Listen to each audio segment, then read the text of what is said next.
Good evening.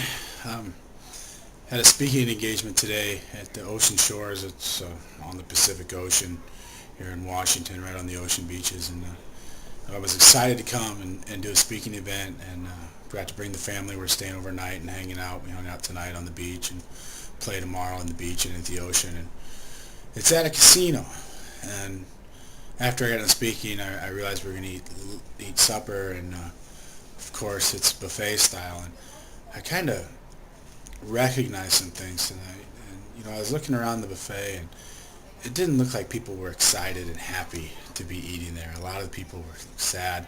Maybe they just lost all their money at the casino. But I think as far as nutrition-wise, you start thinking, what does being around all that food represent? When you're eating that much and feeling that way. And I automatically went back to that place that I used to go when I was before Biggest Loser, when I was 350 pounds, and I didn't feel good.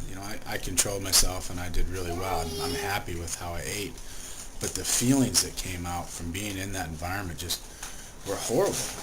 I automatically felt like I used to years ago when I was eating to bury pain and just stuff my face until I was sick, and I just wasn't comfortable. And got done, and rather than stick around and just say, oh, let's see what's happening, I actually heard someone say, is there a time limit? Do you kick us out at a certain time for eating too much? I said, oh my goodness. At first I was like, wow, that's kind of crazy. But then I remembered how I used to be, and it wasn't that crazy. But when I was done, I stood up and I walked out. I didn't want to sit around and think, maybe I'll catch a second wind. Maybe I'll catch a second wind and have some more. Just like, I was done.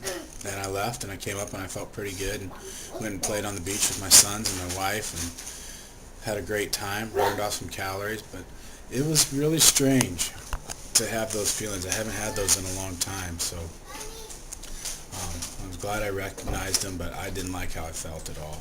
And I wouldn't say it was tough to be in that environment, but mentally and emotionally was probably the biggest strain. I think I did fine. I had some seafood and tuna and stuff like that that's relatively healthy for you. It's hard to mess up raw food, but I'm still kind of reeling. It's kind of crazy that it's been several hours since I ate, and I still feel kind of tough about it. So. All right, well, I'll hit you a short one tomorrow. It's Saturday. I'm going to hang with my family, so we'll talk to you later.